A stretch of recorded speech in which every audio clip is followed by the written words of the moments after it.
Hello बच्चों, कैसे हैं आप। आज हम 7th क्लास का सेकंड चैप्टर जो है इकाई 2 उसमें घातांक है और घातांक का 2A अभ्यास हम लगाने जा रहे हैं। और इसके विषय में पहले हम जानेंगे कि आखिर हमें घातांक की आवश्यकता क्यों पड़ गई और इसे हम किस तरीके से कौन कौन से रूल्स इसमें अपनाएंगे, कैसे आगे बढ़ेंगे, इसके बारे में पहले जानते हैं। उसके बाद हम 2A अभ्यास के सवाल लगाएंगे। बच्चों, हमें पता है कि प्राकृतिक संख्याओं के अनंत समूह में कोई भी संख्या सबसे बड़ी नहीं होती। क्यों? क्योंकि हर एक का अनुवर्ती मौजूद है, यानी कि उसकी आगे की संख्या उससे बड़ी संख्या हमेशा से मौजूद है, इसलिए कोई भी संख्या सबसे बड़ी नहीं हो सकती। अच्छा, घातांक की आवश्यकता क्यों हुई हमें? जब कोई संख्या बहुत बड़ी हो जाती है, बहुत बड़ी हो जाती है कोई संख्या, तो क्या इसे आसानी से हम पढ़ सकते हैं? नहीं पढ़ सकते हैं। तो इन संख्याओं को हम कैसे लिखेंगे? इनका हम जोड़ करना, घटाना करना, इनकी तुलना करना, ये सब बहुत मुश्किल हो जाता है बड़ी संख्याओं में। चाहे वो आपकी पृथ्वी का द्रव्यमान दिया हो, चाहे वो इलेक्ट्रॉन्स का आवेश दिया हो, तो ये सब जो है हमें सॉल्व करना बहुत मुश्किल हो जाता है। इसलिए हमें घातांक की आवश्यकता हुई जिससे हम इन्हें आसानी से सॉल्व कर सकें। उदाहरण लेके चलते हैं। जैसे कि कोई एक संख्या लेते हैं हम यहाँ पर इस तरीके की, बस इतने बड़ी लेते हैं और इसको हम समझाने के लिए ले रहे हैं। तो इसको हम कैसे लिख सकते हैं? इसे हम लिख सकते हैं इस तरीके से, 3 और 3 6। ऐसे अगर हम इसको लिख दें तो कितने पदों में हो गया? जितने ज़ीरो थे हमने उतनी बार इसको लिख दिया, 6 बार लिख दिया। तो ये इसका आधार हो गया। आधार यानी कि सभी का आधार यहाँ आ गया 10 और उसमें घात कितनी लगी हुई है? 6 लगी हुई है। 6 घात लगानी होगी, 1 2 3 4 5 और 6। इसमें हम इसको भी शामिल करते हैं। आप ऐसा नहीं करेंगे कि यहाँ 10 लिखा हुआ है और इसको हम 5 लिखते हैं, नहीं, हमें इसको भी शामिल करना है और वो घात लगानी है। तो जो ये हमारा 10 है, इस रूप में यहाँ पर 10 जो है वो हमारा क्या कहलाता है? आधार कहेंगे हम इसको। और जो यहाँ पर 6 लगा हुआ है यह हमारा घातांक हो गया। 10 पे घात हम यहाँ पर 3 ले लेते हैं, तो इसका मतलब क्या आ जाएगा कि हम इसको 3 बार लिखेंगे। और अगर इसका हम गुणा प्राप्त करना चाहते हैं तो तीनों का गुणा कर देंगे, यानी कि ये आ जाने वाला है इसका। और अगर इसका हम गुणा प्राप्त करना चाहते हैं तो तीनों का गुणा कर देंगे, यानी कि ये आ जाने वाला है इसका। अब हम लोग आते हैं दशमलव संख्या की ओर। अगर यहाँ पर एक दशमलव संख्या ले ली जाए इस तरीके की, तो इसको कैसे घात में लिखेंगे? अभी हमने सिंपल संख्या को तो जान लिया, सिंपल संख्या को हम जान चुके हैं कि इसको हम ऐसे करके अगर लिख देंगे तो ये हमारा हो जाएगा। लेकिन अभी क्या है, हम दशमलव की संख्या को भी जानना चाह रहे हैं कि ये कैसे होगी। तो ये हमें पता है कि दशमलव की संख्या से दशमलव हटाने के लिए हम क्या करते हैं? नीचे 0। अब इसको हम कैसे लिखेंगे? इसको हम लिखेंगे यहाँ पर 1000 को 10 पे घात 3 लिख सकते हैं।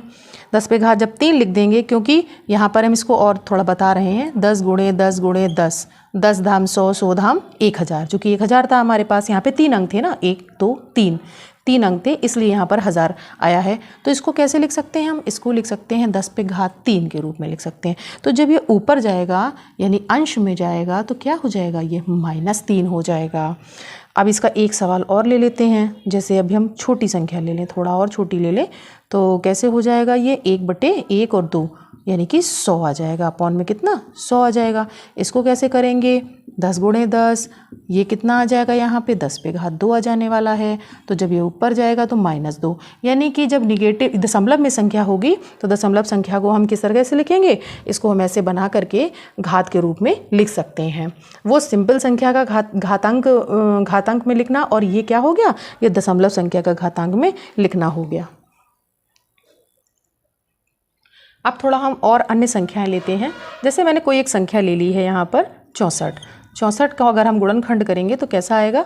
2 2 दूनी 4, 2 दूनी 4, 4 दूनी 8, 8 दूनी 16, 2 दूनी 4, 4 दूनी 8, 8 दूनी 16, 16 दूनी 32 और 32 दूनी 64। यानी कि यहाँ पर इस तरीके से लिख देने पर हमने देखा कि 2 बार बार आ रहा है, तो 1 2 3 4 5 6, तो इसको हम कैसे लिख सकते हैं, यानी कि 2 पे घात अगर हम 6 लिख दें तो ये हमारा घातांकीय रूप हो गया। यानी आधार इसमें कितना 2 हो गया और घात कितनी हो गई 6 की हो गई। तो 1 2 3 4 5 6 यानी कि जो जितने अंक हैं वो पूरे ही हमें घात में लिखने होते हैं।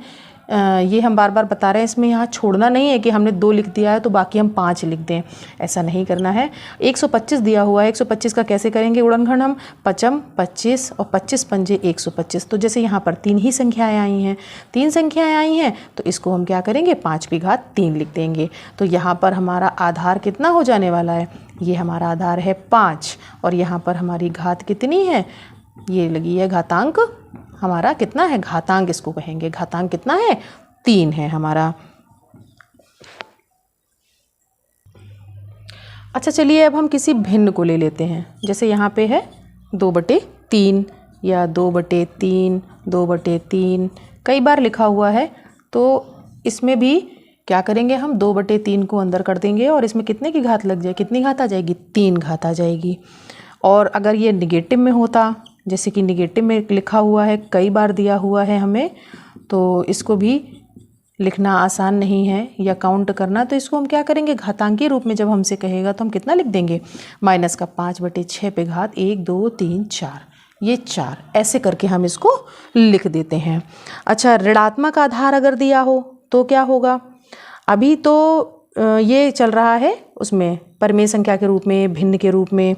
अगर यहाँ पर सिंपल संख्या दे दी जाए, जैसे -2 पे घात 3 दे दिया अब हमें उल्टा, तो ऋणात्मक यहाँ आधार हो गया, ये आधार कैसा हो गया ऋणात्मक हो गया -2, और यहाँ घात लगी हुई है धनात्मक, तो इसको कैसे -2 और गुणे -2 ऐसे करके इसको हम लिख सकते हैं। और इसका जब हम गुणा करेंगे तो 2 दूनी 4, 4 दूनी 8, तो यहाँ पर ये देखिए 8 आएगा लेकिन निगेटिव आएगा, क्योंकि माइनस माइनस तो प्लस हो गया और यहाँ पर एक माइनस और एक्स्ट्रा था तो वो प्लस माइनस माइनस हो गया जा करके। इसको और अच्छे से समझ लेते हैं कि अगर यहाँ पर -2 इंटू -2 इंटू -2 इंटू -2, यहाँ पर 3 थे, 3 की घात थी, यहाँ पर 1 2 3 4, यानी कि अगर यहाँ पर सम संख्या आ गई 4 आ गया, तो देखो ये माइनस माइनस प्लस हो गया, यहाँ देखिए ये भी माइनस माइनस प्लस हो गया, यानी कि 2 दूनी 4, 4 दूनी 8 और 8 दूनी 16, जो अब 16 आने वाला है वो कैसा हो जाएगा, ये आपका धनात्मक हो जाएगा। तो हम इससे क्या सीखते हैं, इससे हमें एक चीज़ तो पता चल गई कि अगर जो घातांक है अगर वो विषम है तो कैसा आएगा, हमारा जो परिणाम आएगा वो ऋणात्मक आएगा। और अगर हमारे जो यहाँ पर घातांक है वो सम संख्या है, जैसे कि 2 है 4 है 6 है 8 है, अगर सम संख्या है तो क्या हो जाने वाला है, माइनस माइनस के जोड़े बन जाएंगे और फाइनली जो हमारा उत्तर आएगा वो कैसा आ जाएगा, पॉजिटिव आ जाएगा, यानी धनात्मक उत्तर आ जाएगा। इसे हम और अच्छे से समझ लेते हैं फॉर्मूला बेस में जो इसमें दिया हुआ है। कैसे, अगर n के कोई प्राकृतिक संख्या होने पर, n अगर कोई भी नंबर है, कोई भी नेचुरल नंबर है, n अगर कोई भी प्राकृतिक संख्या है और इसके अंदर अगर धन पूर्णांक है, धन पूर्णांक यानी प्लस संख्या ले ली है, और अगर हमने इसके ऊपर कोई भी संख्या एक रख दी है, तो जो हमें उत्तर मिलेगा वो कैसा मिलेगा, हमें धन पूर्णांक ही मिलेगा। ठीक है, जैसे हमने उदाहरण में दिया, यहाँ पे धन पूर्णांक 3 ले लिया या 4 ले लिया, उत्तर धन में ही मिला हमें। n के सम क्या होने पर, n अगर सम प्राकृतिक संख्या है, यानी कि यहाँ पर कैसा 2 4 6 8 है, और यहाँ पर ऋण पूर्णांक है, ऋण पूर्णांक के ऊपर अगर यहाँ पे 2 लगा हुआ है तो कैसा हो जाएगा, जैसे अभी हमने बताया था कि माइनस माइनस प्लस हो जाता है, तो कैसा हो जाएगा, ये हमारा धन पूर्णांक हमको मिलेगा। लेकिन उसी जगह अगर n के विषम प्राकृतिक संख्या होने पर यहाँ पर ऋणात्मक पूर्णांक है, तो जैसे -2 में ही हमने फिर कर दिया 3 विषम संख्या ले ली, तो कितना हो जाएगा, -2 गुणे -2 गुणे -2, यानी कि ये दोनों तो प्लस हो जाएंगे लेकिन जो बाद में आएगा वो क्या हो जाएगा, माइनस आ जाएगा। तो 2 दूनी 4, 4 दूनी 8, यानी कि अब यहाँ पर हमें ऋणात्मक पूर्णांक प्राप्त होगा। ये आया आपका अभ्यास 2A। उसका पहला क्वेश्चन क्या दिया हुआ है, -2/3 पे घात 5 का मान है। इसमें हमें 4 ऑप्शन दिए हुए हैं, तो इसका हमें मान निकालना है। तो जो -2/3 है उसको हम यहाँ लिख लेते हैं पहले, और इसको 5 बार लिखना है हमें, क्योंकि 5 हमारे पास घात दी हुई है तो 2 3 4 और ये रहा आपका 5। 5 बार हमने इसको लिख लिया और इसमें सीधा सा गुणा दिया हुआ है तो हमें गुणा ही करना है। हम इन पाँचों को एक साथ लिख देते हैं, 1 2 3 4 5 और यहाँ पर कितना आ जाएगा 3 गुणे 3 गुणे 3 गुणे 3 गुणे 3। अब यहाँ पर देखो जोड़े अगर बनाएं हम तो केवल 2 ही जोड़े बन रहे हैं, जो बाकी का एक है वो बच रहा है। यानी देखा जाए तो यहाँ पे 5 है जो कि विषम है, यानी ऊपर नेगेटिव आने वाला है। तो इनका गुणा करते हैं, 2 दूनी 4 4 दूनी 8 8 दूनी 16 16 दूनी 32 यानी -32 आ गया आपका अंश में। और 3 त्रिका 9 तिया 27 तिया 81 तिया 243।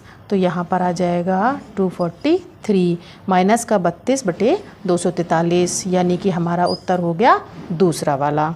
ये इसका दूसरा सवाल है। क्या दिया हुआ है इसमें 3125 का घातीय संकेतन है। 4 हमें इसमें उत्तर दिए हुए हैं, इसमें हमें सही उत्तर चुनना है। तो क्या करें हम 3 1 2 5 इसके हम गुणनखंड कर लेते हैं, तभी हमें पता चलेगा कि कितने बार आएगा 5 का, क्योंकि लास्ट में इसकी संख्या कितनी दी है 5 दी हुई है। यहाँ पर ना तो शून्य और ना ही सम संख्या है, इसलिए 5 है तो 5 से ही जाने वाला है ये। तो कितना हो जाएगा 5 × 30 5 दूनी 10 5 25। फिर एक 5 से जाएगा ये तो 5 × 5 5 दूनी 10 5 25। उसके बाद फिर 5 से जाएगा 5 दूनी 10 और 5 25 और 5 एक बार जाएगा 5 25 और लास्ट में 5 एकम 5 आ जाएगा। तो ये कितने बार है 1 2 3 4 और 5। तो इसके गुणनखंड कितने निकल के आ जाएंगे 2 3 4 और 5 ये आ गया। तो इसको हम कैसे लिखेंगे, इसको हम लिखेंगे 5 पे घात 5 के रो। ये आ गया हमारा उत्तर, कौन सा पहला हमारा उत्तर हो गया। ये घातीय संकेतन है, इसका रूप में लिख गया ये बच्चों। हो गया आपका दूसरा सवाल। तीसरा सवाल है इसका ये, इसमें क्या दिया हुआ है 2 की घात 7 का मान बताएं।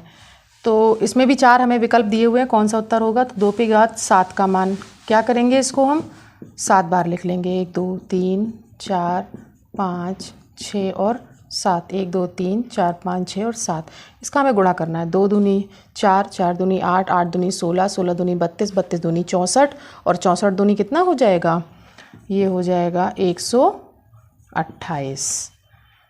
यानी कि हमारा उत्तर कौन सा हो गया, तीसरा वाला हमारा उत्तर सही है, इसका विकल्प। चौथा सवाल दिया है, एक वर्गाकार क्यारी की भुजा 5 मीटर है, इसके क्षेत्रफल को घातीय संकेतन में लिखिए। एक वर्गाकार क्यारी की भुजा दी हुई है, हमें क्या दिया हुआ है, क्यारी की भुजा दी है। और कैसी क्यारी है हमारी, वर्गाकार क्यारी है। और वर्गाकार क्यारी का मतलब क्या हुआ कि इसकी जो चारों भुजाएं हैं वो कैसी हैं, वर्ग की चारों भुजाएं कैसी होती हैं, बराबर होती हैं। यानी हमें 5 मीटर दिया हुआ है, तो 5 मीटर ये हो गया, 5 मीटर ये हो गया, 5 मीटर ये हो गया और 5 मीटर ये हो गया। इसके क्षेत्रफल को घातीय संकेतन में लिखिए। तो वर्ग का क्षेत्रफल कितना होता है, इसका सूत्र वर्ग का क्षेत्रफल होता है भुजा गुणे भुजा या भुजा पे घात 2। तो कितनी है भुजा हमारे पास, 5 है, इसकी घात 2 लगा दिया हमने। ये हो गया इसका मीटर स्क्वायर, क्योंकि मीटर में भुजा हुई थी, इसकी इकाई क्या हो जाएगी, मीटर गुणे मीटर, यानी कि मीटर पे घात 2। ये इसका उत्तर आ जाएगा। चौथा सवाल ये आपका पूरा हो गया। इसका 5वां सवाल है ये, इसमें पहला क्या दिया हुआ है, 2 पे घात 4 गुणे 3 पे घात 2। इसे हमें सरल कीजिए, यानी सॉल्व करना है। तो 2 पे घात 4 है तो इसको हम 4 बार लिख लेते हैं, और 3 पे घात 2 है यानी इसको हम 2 बार लिख लेते हैं। इन सब का हमें गुणा करना है। 2 दूनी 4 दूनी 8 दूनी 16, 16 लिख लिया, और 3 त्रिका 9, कितना हो जाएगा ये, 16 निम्मा 144। ये आपका इसका उत्तर आ गया। उसके बाद दूसरा दिया हुआ है -2 पे घात 3 गुणे -10 पे घात 3। तो -2 पे घात 3 है, इसका मतलब ये है कि -2 को हम 3 बार लिखेंगे। उसके बाद -10 दिया हुआ है 3 बार, तो -10 को भी हम 3 बार लिखेंगे और इन सब का हम गुणा करेंगे। तो 2 दूनी 4 दूनी 8, यहाँ पर देखो विषम संख्या है इसलिए माइनस का 8 गुणे, यहाँ पर भी विषम संख्या है तो माइनस का कितना, 10 धाम 100 धाम 1000। और इन दोनों का जब गुणा करेंगे तो माइनस माइनस प्लस हो जाएगा, और यहाँ पर 8000 आ जाएगा, वो भी प्लस का। ये आपका 5वां सवाल हो गया है। तो इसका छठवां सवाल है और ये इसका लास्ट सवाल है 2A अभ्यास का। इसमें क्या दिया हुआ है, 15,625 के अभाज्य गुणनखंड ज्ञात कर 15,625 को आधार 5 पर घातीय संकेतन के रूप में व्यक्त कीजिए। आधार इसमें 5 रखना है, इसका मतलब 5 से हमें इसके गुणनखंड करने हैं। तो क्या करेंगे हम, 15,625 को यहाँ से लिख लेंगे। और वैसे भी यहाँ पर बच्चों लास्ट में कितना है, ना तो 0 है ना ही सम संख्या है, 5 है, तो ये 5 से ही जाएगा। तो 5 तिया 15, 5 एकम 5, 1 बचा यहाँ पर 12 हो गया। तो 5 दूनी 10 और 5 25। फिर से ये 5 से जाएगा, तो 5 छक्का 30, 1 बचा ये 12 है, तो 5 दूनी 10 और 2 और 5 5 25। फिर हम 5 से करेंगे, 5 एकम 5 और यहाँ पर 1 बचा तो ये 12 हो गया। तो 5 दूनी 10 और ये 5 25। फिर 5 से करेंगे तो कितना हो जाएगा, 5 दूनी 10, 5 25। फिर एक बार 5 से 5 25 और 5 एकम 5, कितने बार हो गया, 1 2 3 4 5 और 6।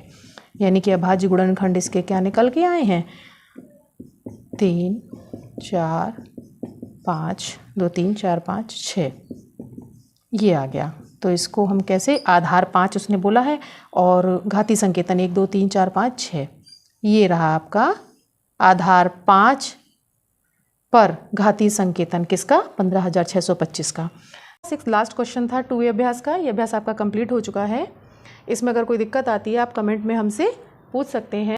वीडियो को शेयर करते रहिए, सब्सक्राइब करते रहिए चैनल को और लगाते रहिए गणित मेरे साथ।